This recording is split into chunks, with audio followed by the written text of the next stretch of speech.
You are listening to the Moon Woman podcast. I'm your host, Tanishka. Welcome to the April Ascension update. The dawn is here.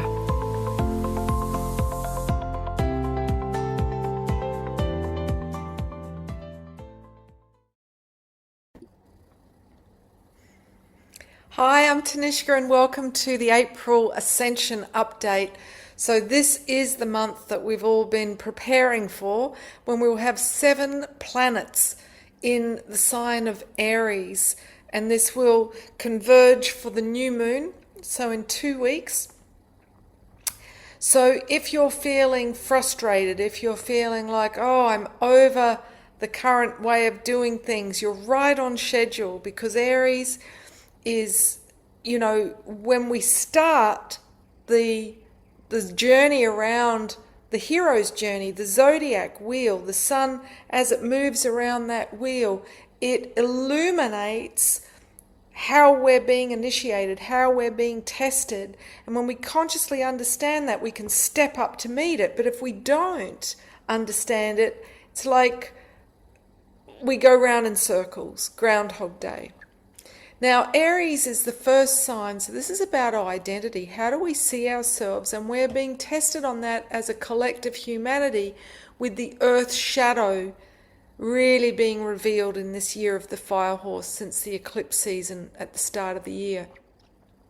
So, whilst we can't change what has happened, we can change the trajectory of the future by how we each respond to it. So those of you who follow me know that I've been going on about responding as alchemists, not activists, because when we respond as activists, we polarize between right and wrong, and this escalates conflict. So our challenge is to be the change by integrating the opposites, knowing that that's how we can move forwards individually and as a species. So the month that we have, it's going to be explosive, potentially very fiery. It's an initiating energy. It's a new beginning. So we have this opportunity to harness this. Now, the globalists are certainly trying to harness it by introducing, another round of limitations on our personal freedoms, like we saw 6 years ago. But this is our opportunity to rise as sacred warriors. And a sacred warrior, I've spoken before about the 3 levels of the warrior. The unconscious warrior is someone who just lashes out and takes action as a vigilante, but this escalates the drama. The semi-conscious warrior is someone who goes through the channels, like politics and petitions and the courts of law, but all this does is prolong the drama, and it's covert warfare, but it's still warfare. The sacred warrior is one who acts with awareness, makes conscious choices, which is to take up the fight within. So I've got a 12-month journey around the heroes quest for men and women to join with me in circle and journey that quest consciously. If you are someone who's already trained with me, go to your inbox. You've got info about that now. For everybody else, I'll be launching that on Tuesday, so stay tuned for that.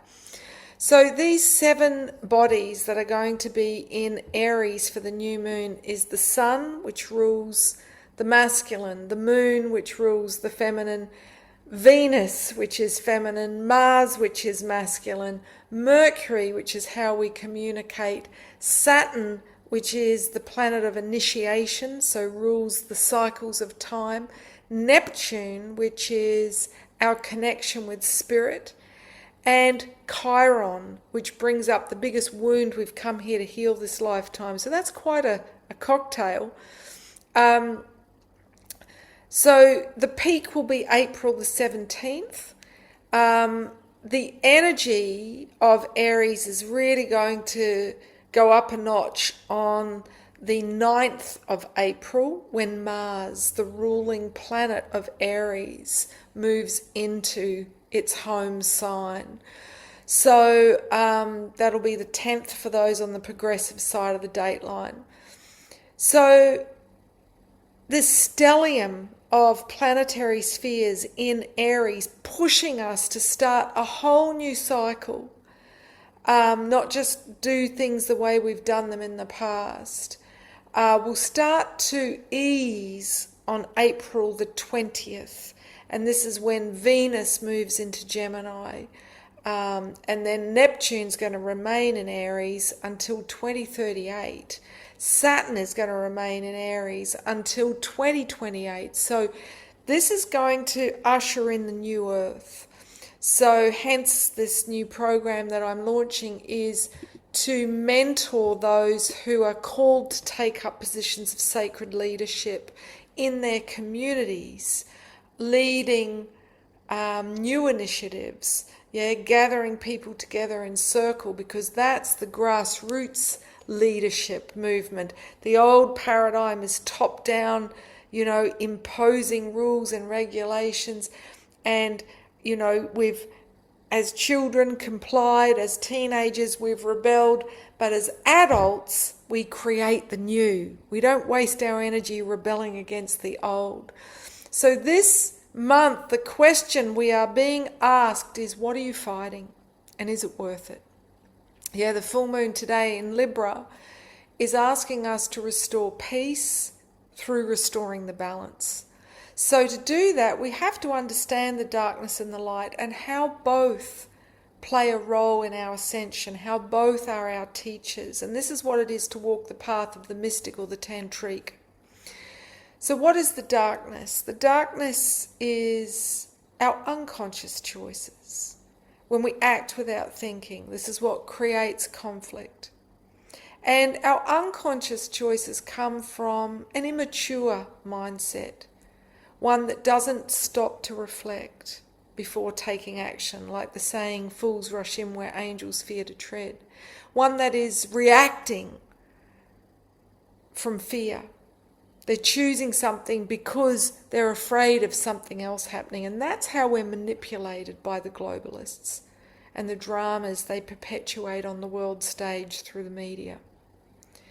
So when we are reactive, we are trying to protect ourselves. We're trying to protect an unhealed wound. We're trying to protect the small self, the 0 to 7-year-old, the 7 to 14-year-old, and the 14 to 21-year-old, the bottom 3 chakras. So this is how we stay trapped in 3D Earth. So what is the light? What's the opposite?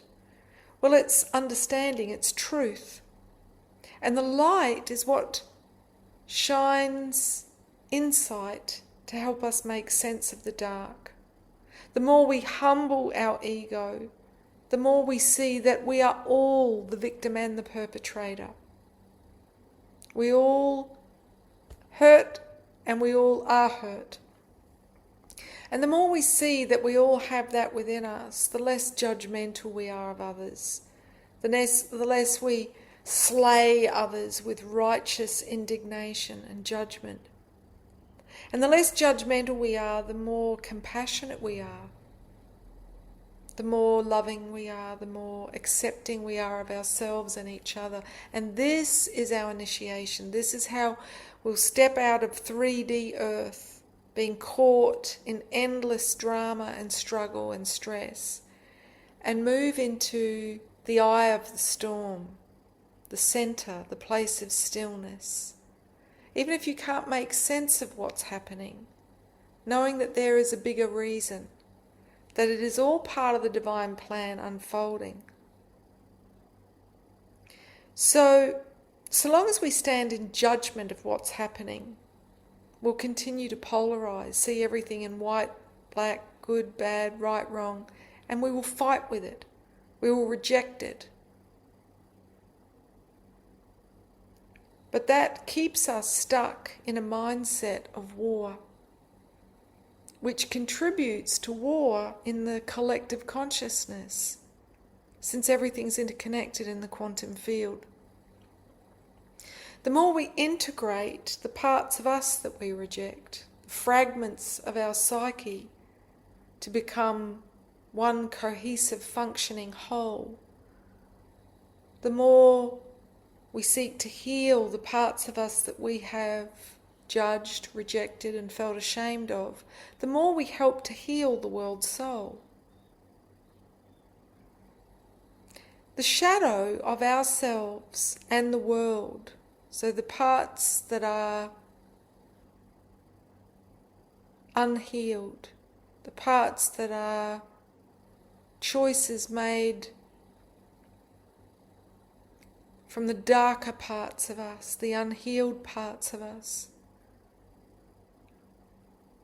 it has a role to play. It's a teacher.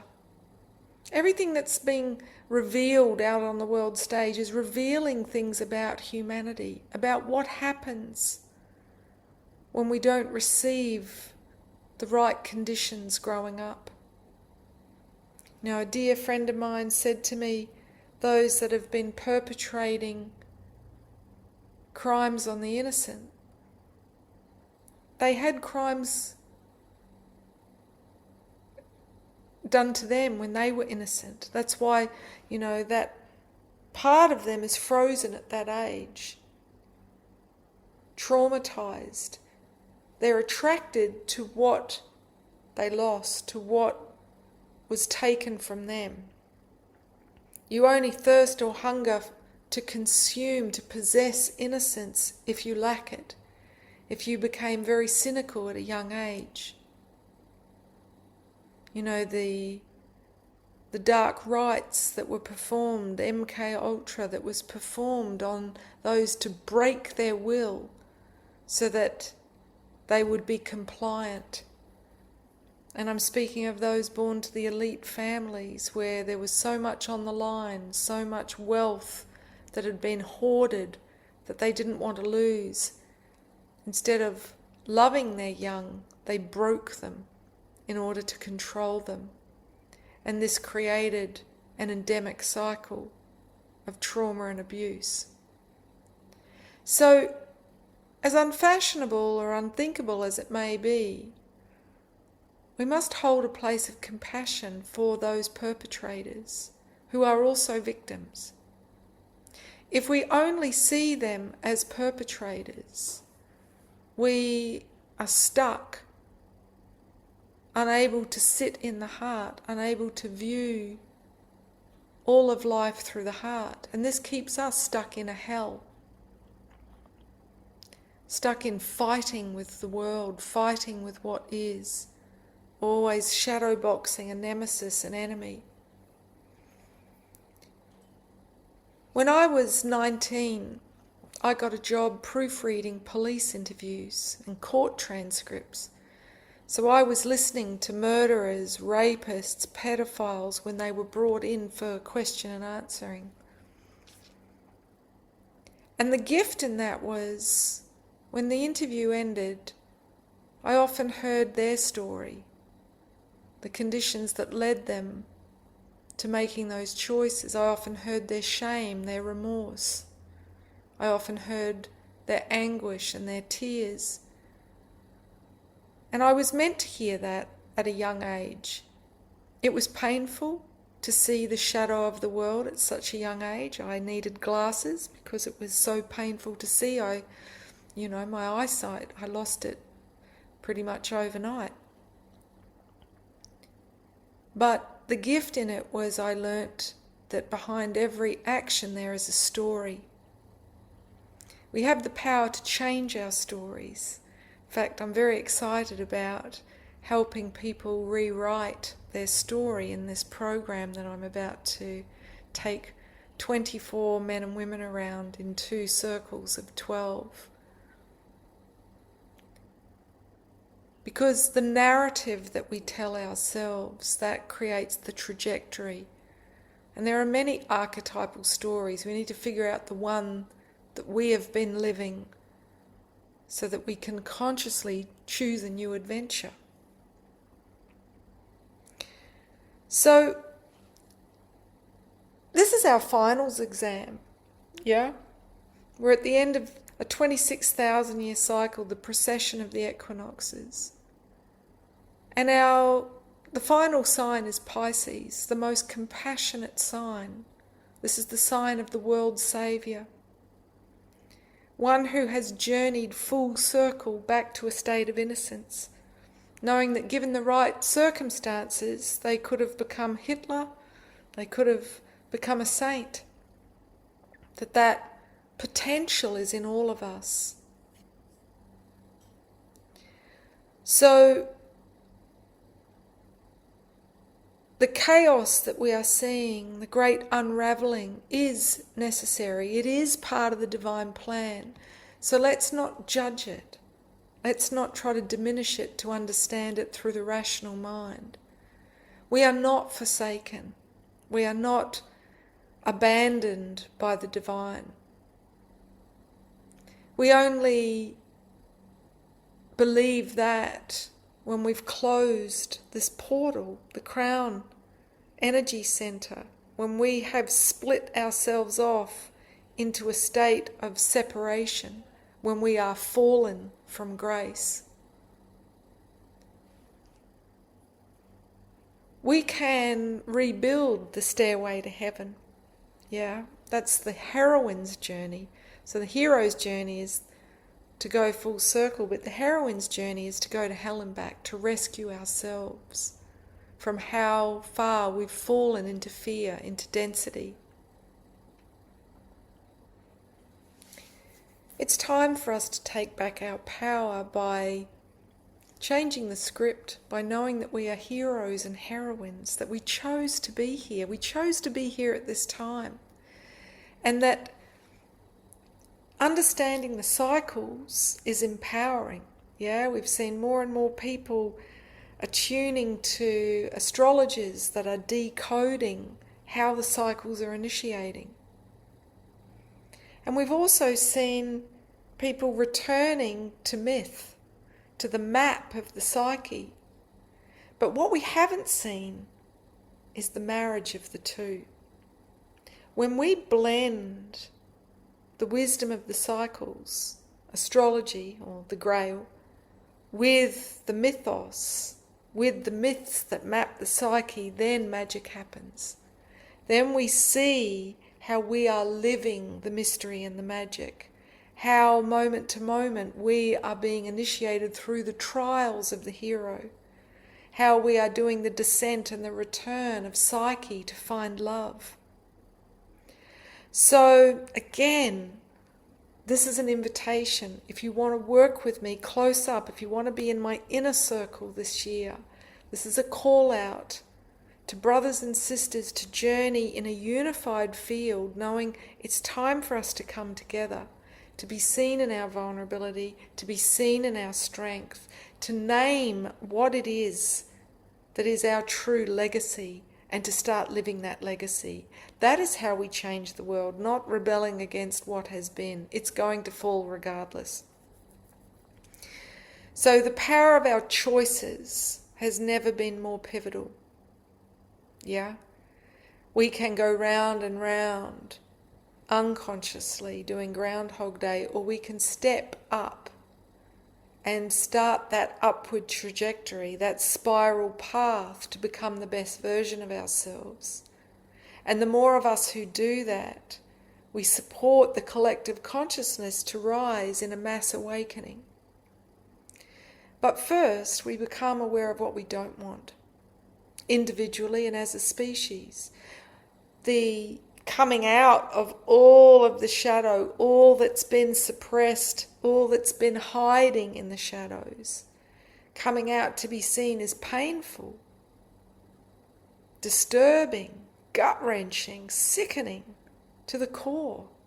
But it's necessary because it's helping us to identify who we are as a species by saying, well, I don't want to be that.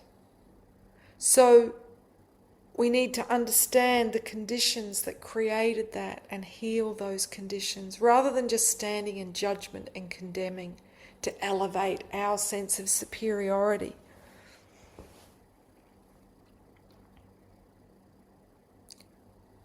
In the ancient world, we reviewed our choices through reviewing our story, the medicine parables, the folk tales, the fairy tales, our fateful tales, understanding how we have woven our own story through pivotal choices at pivotal times. We vote not by filling out a ballot paper.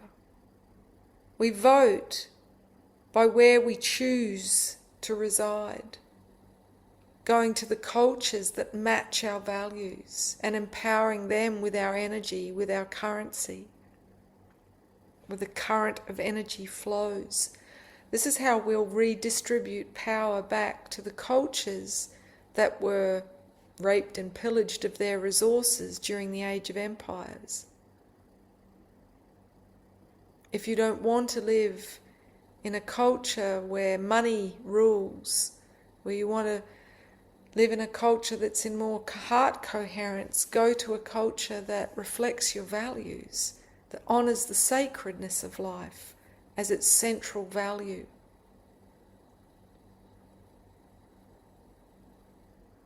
We do have power, and it's our power to choose what it is we're going to focus on, what it is we're going to create, and who we're going to create it with. This is a time for soul monads to come together, groups of 12 that have a shared legacy. And through that process, we meet the beloveds, we magnetize the divine complement, that other being that is a perfect match for your skill set, for your qualities, so that instead of it being polarizing and combative, drama-filled, like the old paradigm relationships, this is one filled with deep honoring, deep reverence, deep appreciation and grace, so that the co-creation is joyful. So it's a very exciting time. We have the opportunity to live heaven on earth or hell on earth, depending on our choices. When change happens to us unexpectedly, it's understandable. The victim comes out and we whinge and we complain. I did this, for the last however many years. You may have witnessed me when I lost access to my audience of over 500,000 people. And I blamed Facebook for shadow banning me, for being a soothsayer, a truth speaker. But now I see how it served me. Because now, postmenopausal, as I prepare to become an elder at 55, I've got 5 years journeying towards 60, my second Saturn return. Now I'm freed to work with those who will be the leaders of the new earth. Instead of trying to help everybody simultaneously, I'm going to work with those that are really willing to show up, to make it their number one priority, to put all their stakes on their legacy, on creating their legacy, knowing that they have a greater role to fulfill. I'm going to teach the teachers, train the trainers, work with those whose sphere of influence will be so great when they fulfill their purpose, that my own will be fulfilled through them, rather than me directly needing the glory. So I, as the mage, in the autumn of my life, am now accepting the role of mentor. The mentor isn't the one out the front getting the accolades. They are the ones seeding the fruit that will give sustenance in the garden to the generations that come. So whatever is happening in your life, don't fight it. Don't throw a tantrum, because it is happening for you, not to you. So long as you're stuck in victimhood, you won't see how it is serving you. You won't be able to identify the blessing and the lesson. But if you bow to it, bow to the painful circumstance, bow to the chaos, to the unexpected change, to the shadow, instead of armouring up, becoming defensive, rebelling, and hurting yourself, you will experience a restoration of grace. And you will start to see the magic and the mystery and how it is serving you. Thank you for listening. You have my blessing to share this. And if you want to know more, check back in with me Tuesday when I launch my 12-month mentorship program for 24 men and women to journey in circle, including private sessions with me at those pivotal points of the wheel, to live your legacy and become legendary. Thanks for listening. Ciao for now.